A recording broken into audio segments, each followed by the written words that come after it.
Welcome to the Cult of Comics podcast. I'm Tyler. That's Sean. That's Josh. How we doing, boys? Peachy. Just peachy. You're Maybe I'm no, appley. I don't know. no. You know what? Let's start that over again because I feel I'm like I fucked up that intro. That was a really weak intro. My apologies. I'll start over. Hmm. Welcome to the Cult of Comics podcast. I'm your host Tyler Brown, and I'm joined by Sean Walsh and Josh Craven. How we doing, guys? peachy. Hey man. Fuck you. I'm appley. What does that even mean? Haven't you ever heard Appley Ever After?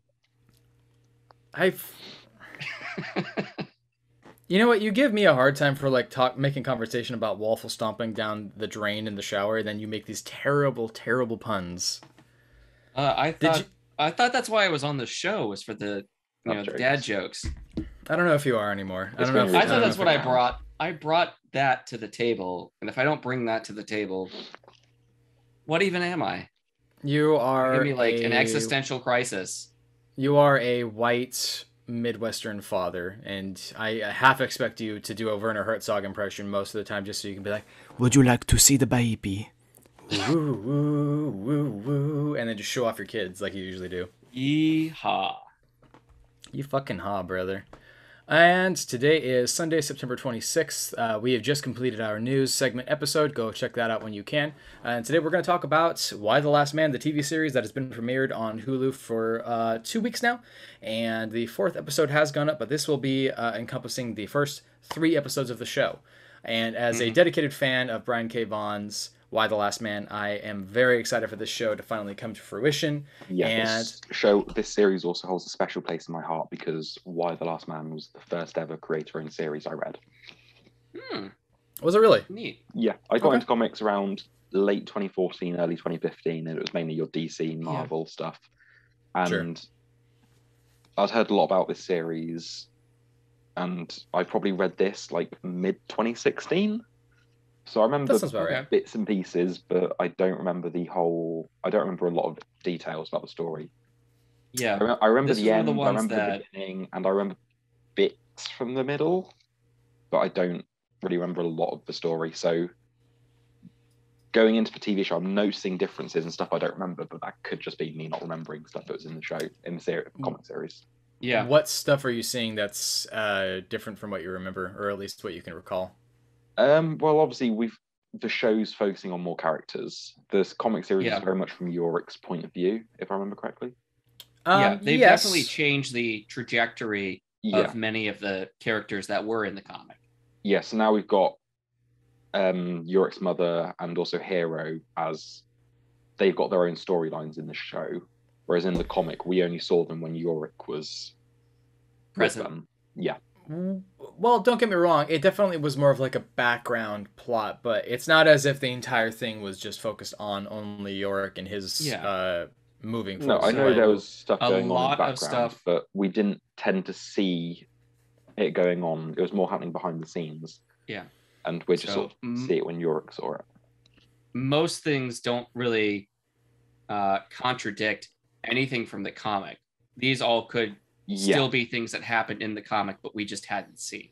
I'm just going to get this out of the way here. We're probably going to talk about spoilers for the comic, not necessarily like the end, but just sort of stuff early on that we've noticed is a bit different. Sure. So the first thing I want to mention is Hero's introduction in the series is a lot different to her introduction in the comics. It's different, but I wouldn't say it's a lot different. Well, we haven't reached the daughters of, what is it? The Daughters of Artemis? Artemis, Is that what we haven't reached that group yet. Are we not introduced to Hero in the comics when she's already with that group? I think that was her first introduction as part of a member of that group. Yeah, I don't remember seeing her leading up to that. So no, she's in the first issue. But we see the ambulance. The ambulance sequence is one of the first things that you see. Yeah. But the very first page is her first day. Yeah. Is her pointing the gun at herself because of everything that's going on. Because she's but then it's sort of the next we see of her is when she's with the Daughters of Artemis. Yeah, after everything has gone down. I knew we saw her in the prologue, but there's none of her reaching the Daughters of Artemis. Whereas in this show, I feel like it's going to be she's going to have a character arc where she joins the Before, Spartans. during, through, and after. Yeah, we're seeing her origin story. Yeah, man. And we also saw, what's Yorick's mother called? Senator Brown. Senator Brown Senator is Brown, yeah. 1 second. I have her pulled up here. 1 second. Let's see here. Madam President. In the Yes. show, we saw her become president, and we've seen this whole arc with her. Whereas, if I remember in the comics, after the first issue, the next we see of her is when she's Jennifer. the president, Jennifer. Mhm. As I So- said, this she was comic a holds a special congresswoman. place in my heart. I'm just going to call her Jenny because I feel like we're on first name basis. Senator. Oh, shut up. Yeah. So, I mean, a lot of things happen. I mean, obviously, the change with what happens with Hero and the ambulance is different. 355's introduction is different. She's obviously still on an operation, on a mission. But Yeah. instead But of we get, being like, a cool overseas little in the Middle mission with her. East, yeah, she's in America Yeah, taking I care think- of, like, homegrown yeah. terrorists. A lot of her Agent 355, her story has changed, and Changed think enough it's for to the a point where it's still her, but yes. yeah, I don't think it's for the worse.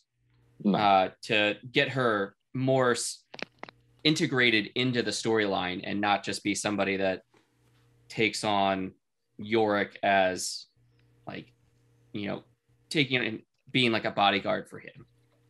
But they So- are on a mission together, Yes. and they don't have to, she gets to interact with the rest of the cast as well. So you guys were talking about how a lot of these characters weren't necessarily a big focus, but in issue 2, 355 is actually the one who meets up with Jennifer, goes and finds her, and is the one to tell her that she is the president of the United States because of the chain of command. I forgot all about that. Yeah, so I mean, there actually is a lot of story that does focus on not just like the adventures of Yorick Yeah. and everything that goes on with it. I A lot of really what need goes to go on with back and read Jennifer. the comic series again. Yeah. So What I'm surprised by is that they're actually. I thought that they rushed the bringing together Reveal. of bringing together of Jennifer with Yorick, but actually in issue 2, they come together. So. Oh, yeah. that's a lot earlier than I thought.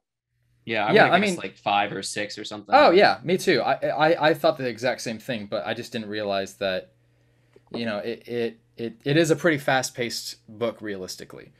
The thing that I'm personally invested in is in issue 3, they introduce the wives of Republican congressmen, and they definitely are making that more of a focus on this show right Yeah. now, which I kind of thought they were going to by episode 1 anyways. Yeah, there's a lot more We've got modern issues going on in this show that I feel bring a lot of Yeah. realism to it. I think Sure. in some ways it's been a bit heavy-handed. Tell me how why. I just feel like there was a very big push for like, oh, the Republicans. It's a very anti-Republican show, which I understand you should be anti-Republican, but it just felt it was very forced in a way. Is it any more than it was in the original comic? I don't remember. So, the very first thing that we get introduced to when it comes to Republicans is the group of Republican women who are sitting outside of the White House shooting it up and are declaring that the new presidency is a coup on the government. And the point The of comic, this from the is... sounds of it, the comic has aged very well. Mostly. So the Republicans point are of shit that... as ever. Yeah, the point of this is specifically when you're looking at gender and sex. So the reason why it's highlighted the way that it is because all of these Republican women have very little power, and the reason why is because Republicans are typically white men. It's not very common that you're going to find a Republican woman voted into Congress or into some position of political authority. So the point here is, if you just take away all of the men, there's still going to be women in power when it comes to progressives and Democrats. So when you take that away from them, who's left? The wives. That's why the show is highlighting this right now and is showing the ones who are burying their sons and brothers and fathers and are pissed off because they feel like they have no power. But realistically, they're blaming the opposing party for that, when in actuality, they put themselves in this position in the first place, where they have had no authority and no power. So now they're just finding reasons, finding other people to be the reason for their realize strife. your power now. Exactly. So now this character, who's an actress I've seen in a bunch of stuff. Amber like, Tamblyn. Thank you. Ambler He's married to Tambler. David Cross. Ambler Tambler. Yeah, which, What? by the way, is such a weird couple. Yeah, he's like almost 60 and she's like early 40s. Yeah, Well, I also, think he's 20 years older than her. He also looks like if Josh was like homeless for 30 years and like found himself in the woods Yeah. with peyote and like an endless supply of like mushrooms. Yeah, and she was in I love United David States Cross of- so much. Just I keep thinking of him as Tobias in Arrested Development. It's like, oh, where are you, honey? Come and see Daddy's thing. It's time for dad. Dressed It's up time as to the get thing. Daddy's rocks off. I'm a never And then nude, constantly crying. he in the shower. walks in. He's like, oh, Daddy blew himself. Mm-hmm. It's like I blew myself again.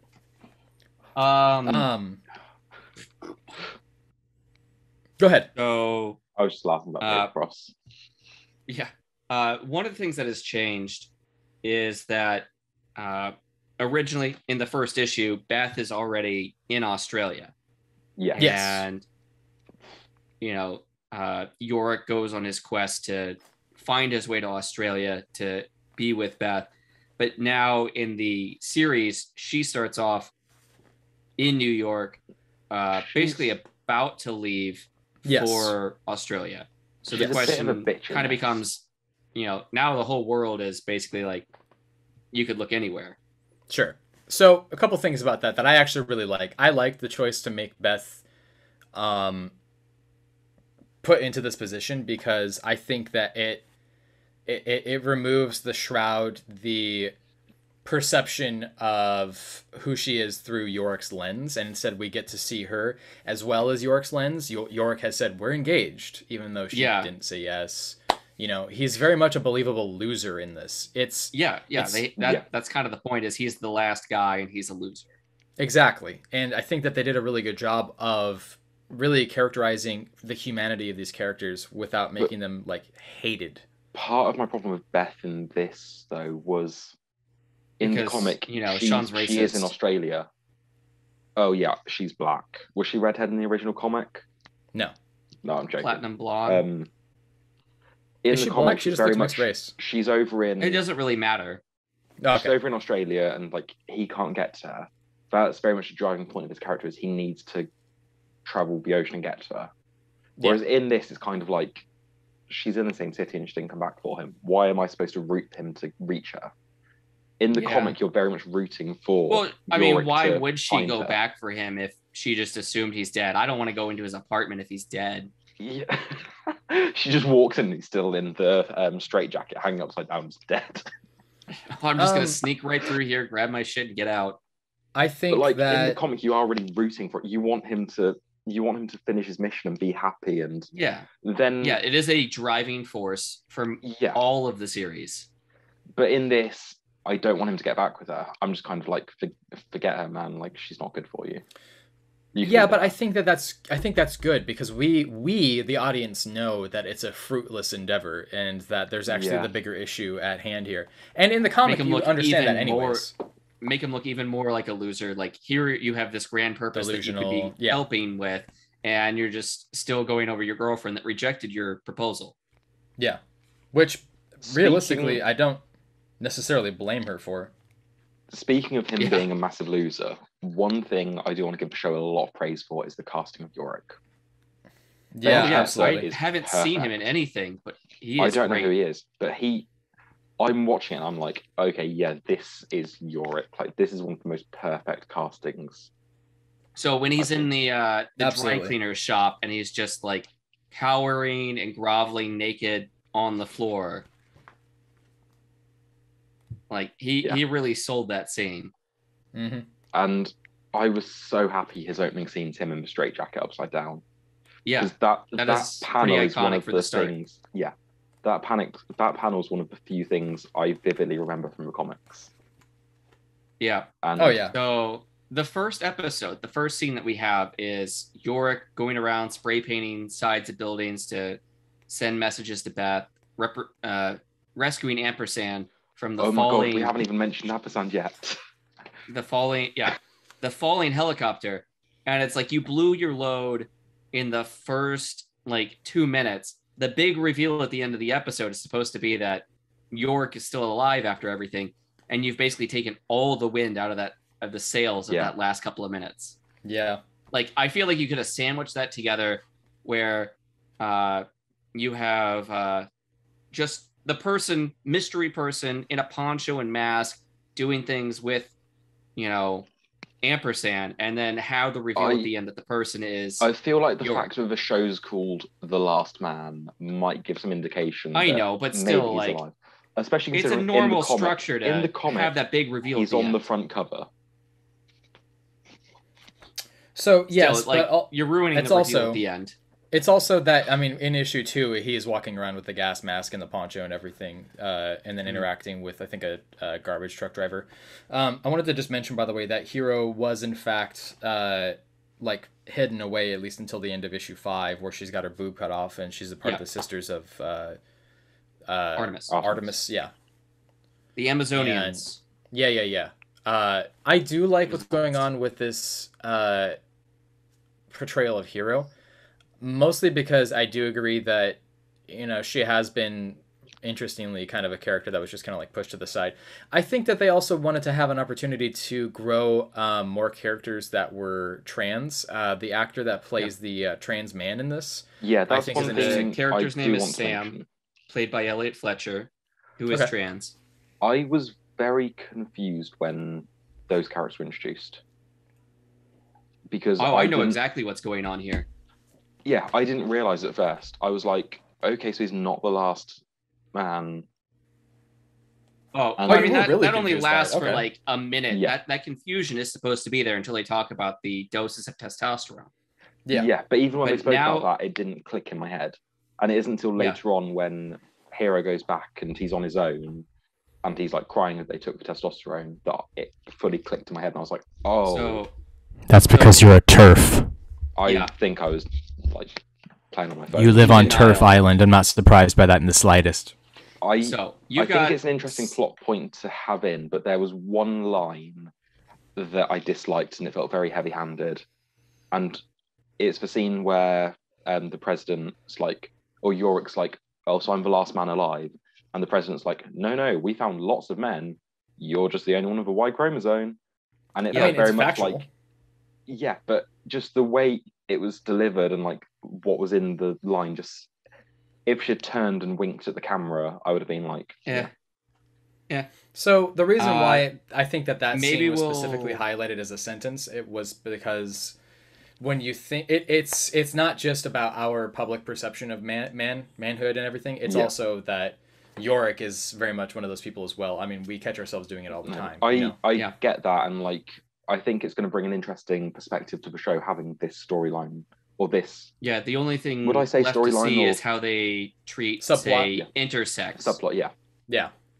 But it was just that one line that I was kind of like, that was just a bit heavy-handed in its delivery.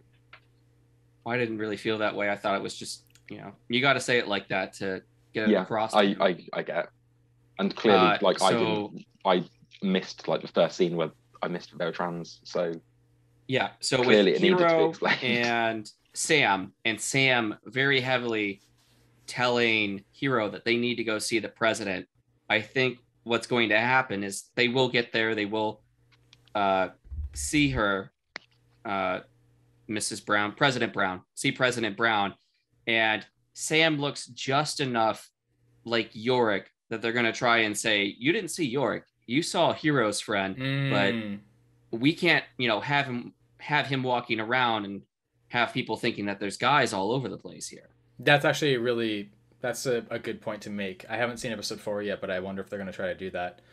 Because we didn't see Hero at all in episode 3.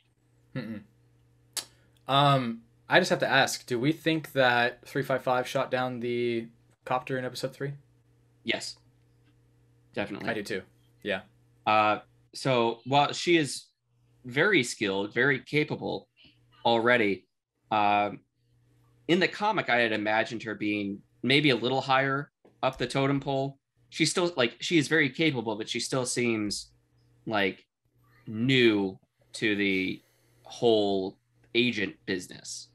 Well, it strikes me that she's accustomed to having a handler and being put into positions. So I think making decisions on her own is something that she's not necessarily accustomed to. She just knows how to respond.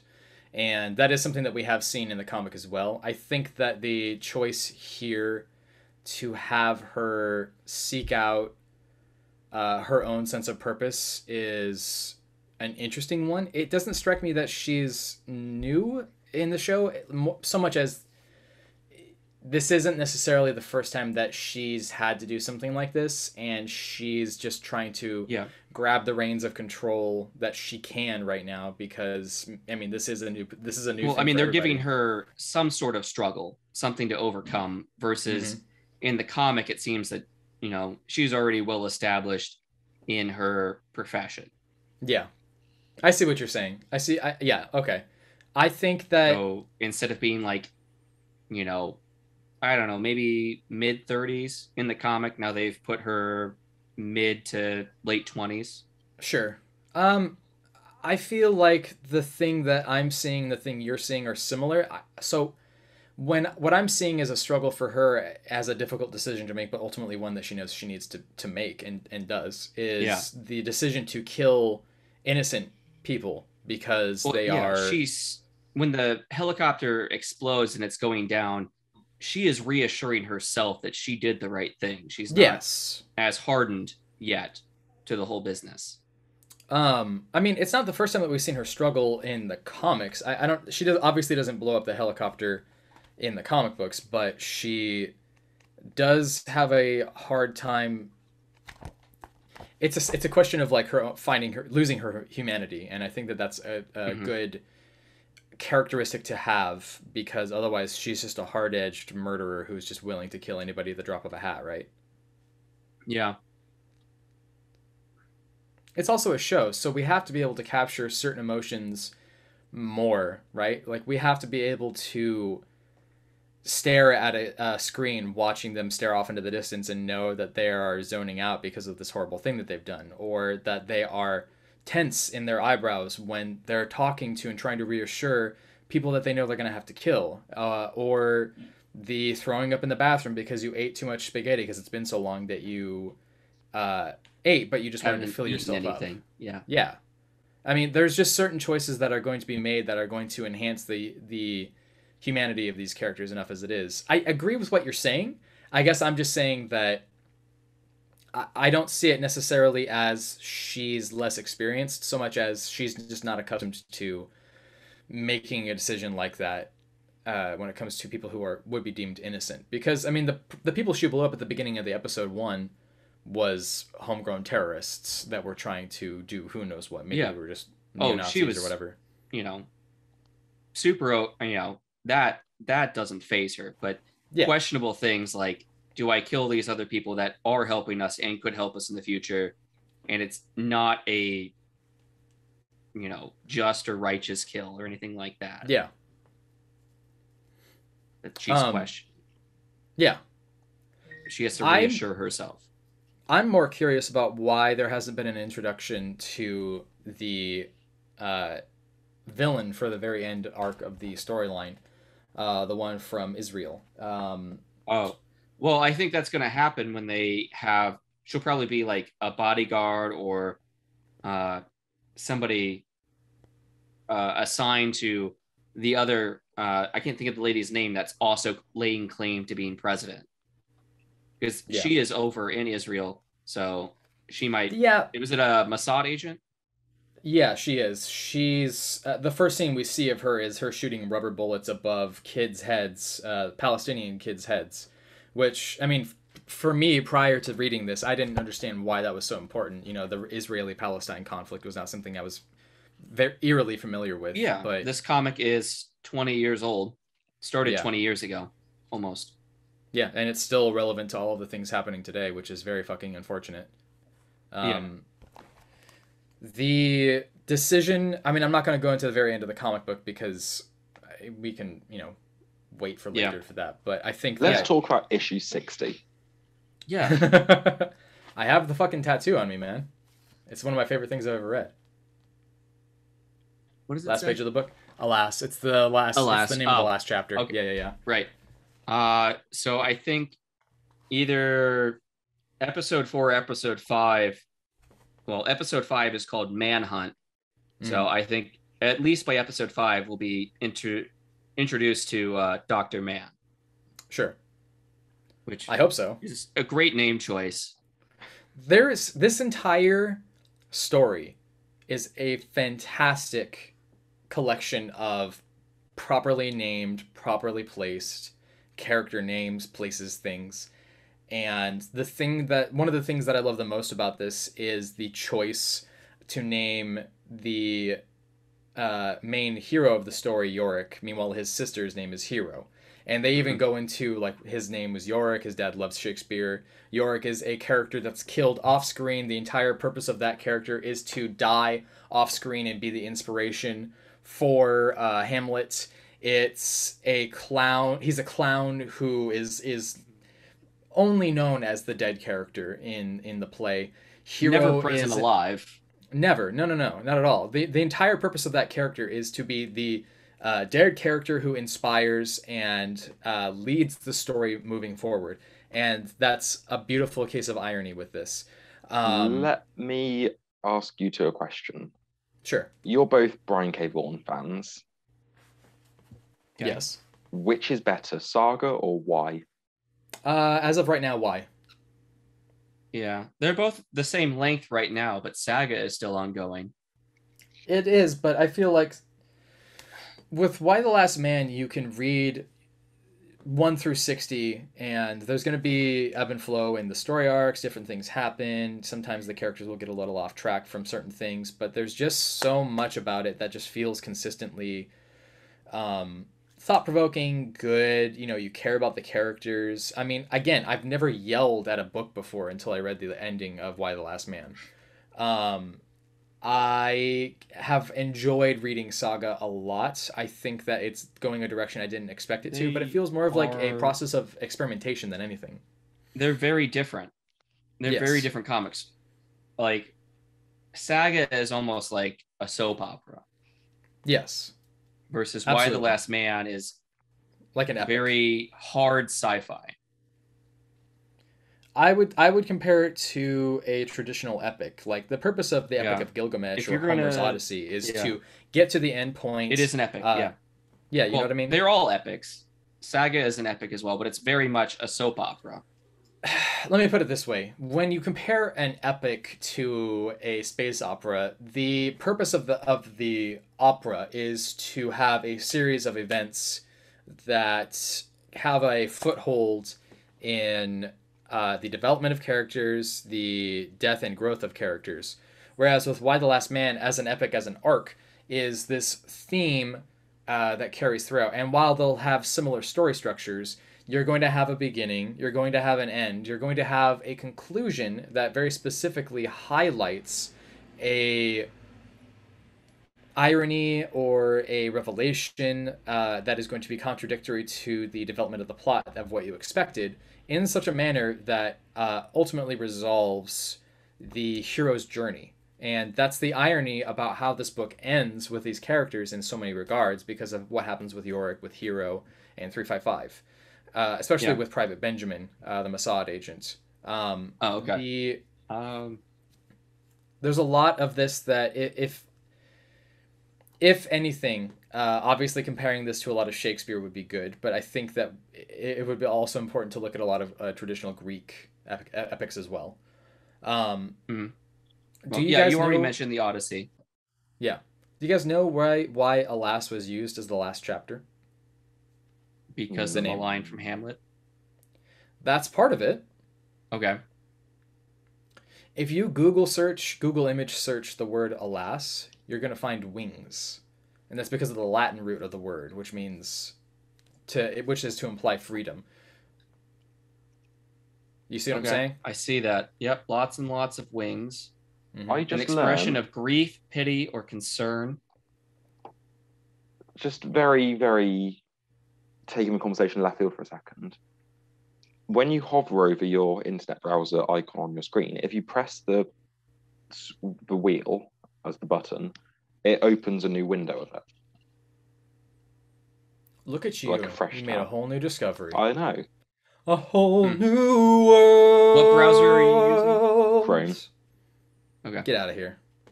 I'm Dead just to a me. massive slut for Google. Anyway, I want to talk Josh- about the highlight of the episode, the star. Yeah, go for it. Which control episode? Show. All of it.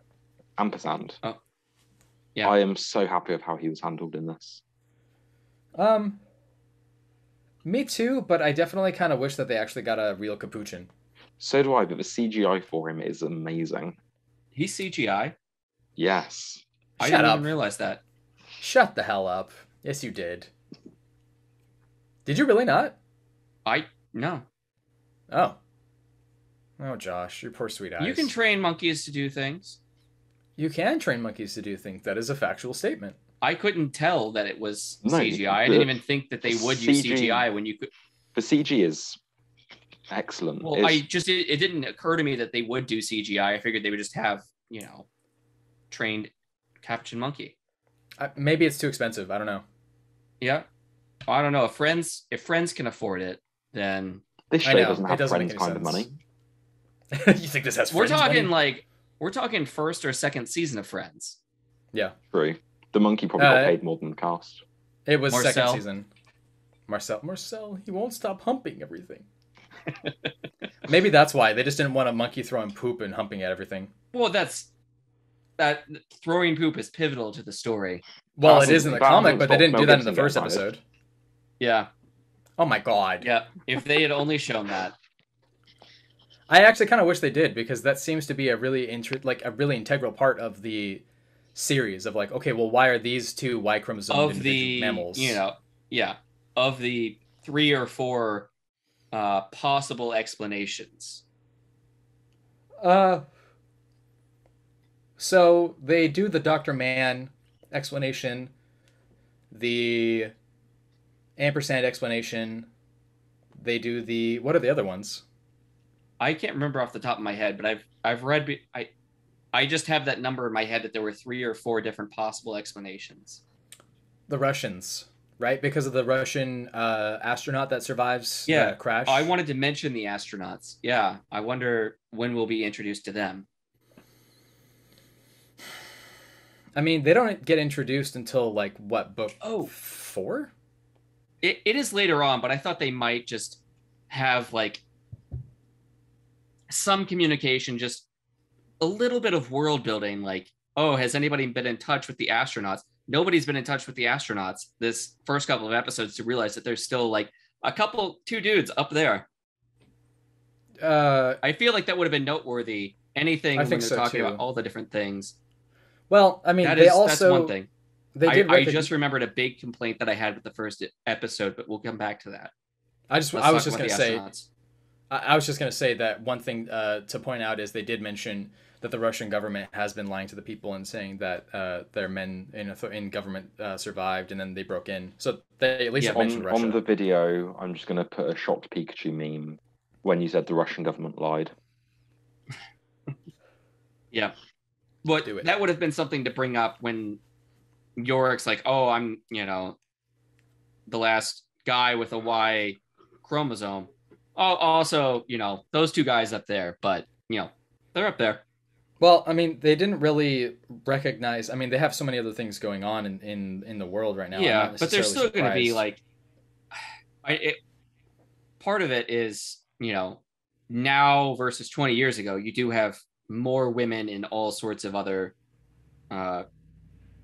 expertise, other professions. So there are plenty of women at, NASA, or, you could say even like, you could even put SpaceX or any other big company in there now. I want to ask really quick, do we think that this new Madam President is like the QAnon lady that's been in Congress?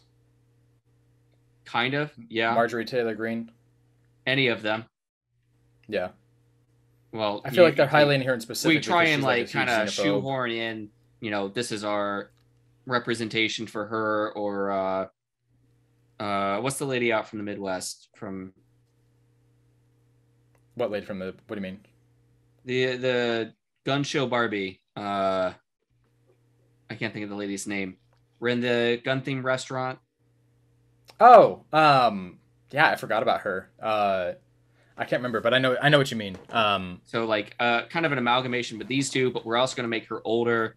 And I mean, you know, she's supposed to be, you know, this lady was the Secretary of Transportation.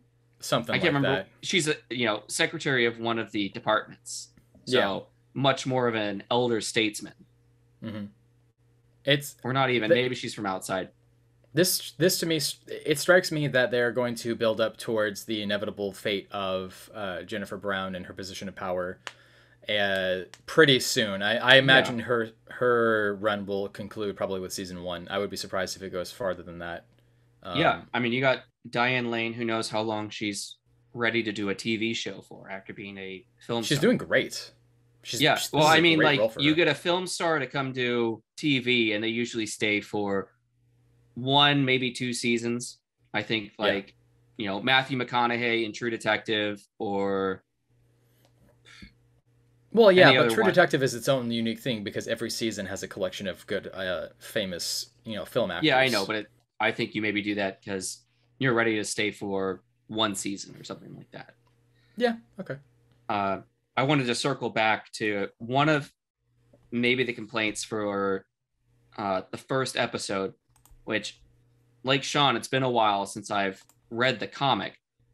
But if I recall correctly, the die-off of all of the males all happened at the same time. It wasn't a wave of horses and a wave of rats and then a wave of humans. Yeah.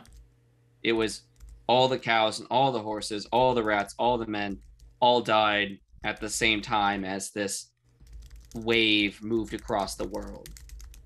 I don't think it came in multiple waves. I think it was one big wave. Sure. But I know you have to build that up for the Yeah, they do.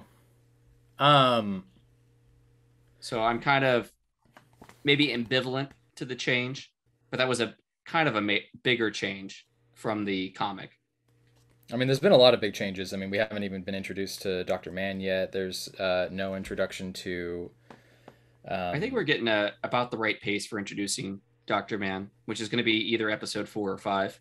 Which I'm really looking forward to because the actress who plays Dr. Mann is very funny, and I'm really looking forward to that. Yeah. Mm-hmm. What was your... oh, I'm sorry. You actually just said your complaint. You said that there was some... You said you had before that you had some predictions about how the show is going to go. I guess I'm just curious about that. Well, yeah, one of the big ones was Hero's friend Sam and being very kind of forceful to Hero of, we need to go see your mom. And that was going to play into trying to make him off as, you know, it wasn't Yorick that you saw. It was this, you know, trans man that kind of looks like Yorick. Sure. And the reason you don't see him, and we're trying to keep things hush hush, is because obviously we don't want these women to tear him apart or anything like that. Sure. Especially we don't want any sort of conspiracy theories to come off of this. Yeah, absolutely. Yeah. Like he'd be a very, you know, kind of like high profile target, and we don't need the conspiracy stemming off of that. Oh, they've got, you know, men in the Pentagon kind of thing. Yeah. No, I think that that's a really good point to make. I think that makes a lot of sense. So I think that just kind of gives them more runway to play around with, you know, President Brown, like, oh, you know, she's really just doing this. It was Yorick, but, you know, this is our get out of jail free card kind of thing, or, sure, you know, just extending that runway of, you know, the mystery of what happened. Yeah, no, I completely agree. I'm really looking forward to the rest of the show. I'm going to watch episode 4 tonight. Yeah. One thing I'm not sure what's going on, maybe it's just, you know, to add a little bit more world building, is this, so her name is Nora Brady. She was the press advisor to the president, and we see her going around with her daughter. They weren't able to get into the Pentagon, and they went back to their house, and now her daughter's injured. They're driving around. You know, I don't think this is anything from the comic, but I'm wondering where this... Yeah. I don't know where this is going to wrap up or where they're going with it. Me neither. So yeah, I think the show on the whole is very good. It could have been a lot worse. The adaptation has gone through development hell. It really I would has. like to see the pilot for the previous cast that they had. I want to see the Shia LaBeouf cut. Yeah, that's how long this has been in development hell. Is the original pitch for it had Shia LaBeouf playing Yorick, which I back when totally he would was have in his loved. Transformers day. Yeah. Before he became a... So this was coming off like just crazy. about the end of the run of the series, because it went from 2002 to 2007 or 8. Yeah. Yeah, this is... Yeah, it's been a long Yeah. road getting this made. Yeah. Sean, you asked about, kind of ranking Brian K. Vaughan comics, and like, Saga and Why the Last Man are like up there. They're different enough, but they're both great stuff. And then like right below there, you've got like Ex Machina, and I haven't read Paper Girls yet. Ex Machina Paper is Girls on my is fun. list. And so I haven't read Ex Ex Machina. You guys haven't read that? That's got a special place in my heart. I think it's really great. It's on the There list. are Oscar there Isaac's are playing the main character in an adaptation. Is it really? Ex Or are you just Machina. saying that? Yeah, You're saying no, Ex Machina because of the no, he's genuinely been previous cast in- movie. He's genuinely been cast in the Ex Machina adaptation, as well as being in the Ex Machina movie from a few years ago. Deus. I thought that was the joke you were making, but if that's real, that's cool. No, he's There are genuinely some been cast. very great shots in the Ex Machina comic that, like, I see the picture and I just get chills. It's just so fucking cool. I haven't read Paper Girls, but I have all the volumes, and that's on my list of things to read. That movie fucked We've me got a up. smattering of other very short things from Brian K. Vaughan. Yeah. I feel like the put off for Saga to conclude is kind of wearing down on me a little bit, because I just don't know how much... I mean, how long can somebody wait before... 3 years. Yeah. It's been over 3 years, yeah. They Imagine said that being there a was going fan to be an of the Game of announcement. Thrones books. They've been waiting over 10 years now. Imagine if there was a TV series for Saga and they caught up with Saga, and now they're just making up stuff. And then they just winged it and come out. wrapped. They wrapped up they wrapped up 2 books in like 8 episodes. Yeah. And the big Yeah. final showdown was just pitch black and you couldn't see a thing. Seriously. I don't know. Some of the things from Saga are like, this is what they would have done in the TV show just to fuck with fans. Oh yeah, the Will, he gets fat. Yeah. I mean, again, I don't think it's necessarily bad, because I think it's a choice in experimentation, but I think that there are points where I'm like, I mean, okay, I guess I just don't know what's going on at this point. It just goes. All right. I think we've All right. trailed off just a little bit. Yeah, but that's fine. I mean, what else can we say about the first 3 episodes except for this show is really awesome? I'm looking forward to continuously watching it. One just of my one favorite thing I comic would books say adapted. is the production value is very good. Very surprisingly good. Yeah. It I mean, feels high FX has a tendency to go like pretty hard on some things. Yeah. But Yeah. As long as they don't, kind of front load and back load and like go cheap in the middle. yeah. I mean, it wouldn't be the first time FX has done something like that. Have you guys ever watched The Strain? No. I wanted to. I never got into that. I mean, episode 3 is kind of a bit of a bottle episode. Like, everything's taking place mostly in the halls of the Pentagon. Yeah. So budget is not that expensive for episode 3. The reason I bring it up is because it's spooky season. It's one of my favorite like shows to rewatch as far as like spooky season shows. And that was another one of those creations that I was really surprised had the budget it did for TV, because it's not like it has like super high quality like everything, but it was a higher budget than what you would expect. It had about the same budget of what you would see from like a Blade film or... Yeah. Those books have been on my reading list for a while. Honestly, I would say read the books before you watch the show. Yeah. Yeah. Written and created by Guillermo del Toro, along with the other author. I can't think of his name at this moment. Yeah, I can only ever remember Guillermo del Toro. Oh, because That's he was the great one that who he got ended up into making the books. show. Yeah. Yeah. It's an interesting storyline. FX is impressive, but I'm more confused about why they released it on Hulu, just because I understand you can get away with more. FX on Hulu. Yeah. You know what I mean? Like in the UK, it's on Disney Plus. Well, that's because Disney owns has Disney a stake owns, in Hulu. Disney And owns they FX. also own FX. So they got like 75% of the show, which is weird. No, they. Yeah, it well, airs in a bunch of different yes. places. I think in Europe it's on like Stars. Is it really Hold on. Let me. weird? I had this pulled up previously. The workarounds that they have to do. Are you sure it's you know, not 'cause on the Star section of Disney Plus? Because that's all the Fox stuff. Yeah. I had it pulled up the other day, but I can't find it.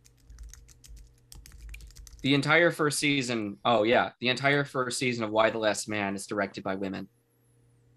Cool. That's sexist. Jesus Christ. And on that note, I think we can call it good here on Sean's highlight of Tour de Force comedy. Thank you, Ellen DeGeneres. I am Tyler. That's Sean Walsh. You know what That's they should Josh do? Craven. They should get a man to direct the final episode when the show ends. And I'm Josh. Well, that's the end of my podcasting career. I've just been cancelled. Congratulations. It's okay. It's No one hashtag watches better. this. No one watches this. It's fine. And no one will watch. That's fine. That's fine. That's all good. It's They all they fine. tune out after about 40 seconds. Yeah, when Yeah. you choose a political career in like 20 years, Sean, they're gonna dig this up. You fucking Did- Tory. I don't know. I sent you guys this video. I'll send it to you when we finished. Okay. That's a great way to finish. I know, right? Yeah. This has been our episode talking about Why the Last Man, both the comic as well as the TV show, and the first 3 episodes that have been released on FX and Hulu. You can find us on YouTube, which I'm assuming you're probably watching this on now, or maybe you're listening to this on one of the podcast locations, which has been distributed thanks to Anchor.fm. You can go to anchor.fm/cultofcomics to check out our RSS feed as well as make monthly contributions. You can also go to patreon.com/cultofcomics in order to make a monthly contribution. You can enter into our Discord chat, have a conversation with us, maybe come on the show, have a little bit of fun, invite you over for a pint. Maybe I'll invite you to go impregnate Sean, and then we'll have a new daddy son kind of thing going on over here. It'll be nice. Are you guys trying to make butt babies too? What do you mean 2? I What don't else? know. Is that how you got your kids? Him and his I don't wife wanna know. discovered anal. I don't know. You know, my wife keeps taking her birth control, but we'll keep trying. Good for you, man. Listen, the male prostate is a mysterious gland, and we'll figure it out eventually someday. On that note, I'm Tyler. You can find me on TikTok at Tyler Brown is here. You're not going to be able to find either of these guys on any of the social medias anymore. Oh yeah, yeah. Unless they had said, you know, the Y chromosome, maybe they should have said you're the only person on the earth with a prostate. Would that be too on the nose, Sean? I That don't would be know. fine. That's That would much be just- more. Yeah, that's much less Much more- heavy-handed. Much better for Sean. That's the thing that what Sean wants to hear. Yeah. Thank you for checking us out. Stay safe out there in the middle of this goddamn pandemic. I'm pretty fucking tired of it myself. Wear a mask, get vaccinated, stay safe, stay healthy. All hail. Have an awesome rest of your night, and catch us later. Bye-bye.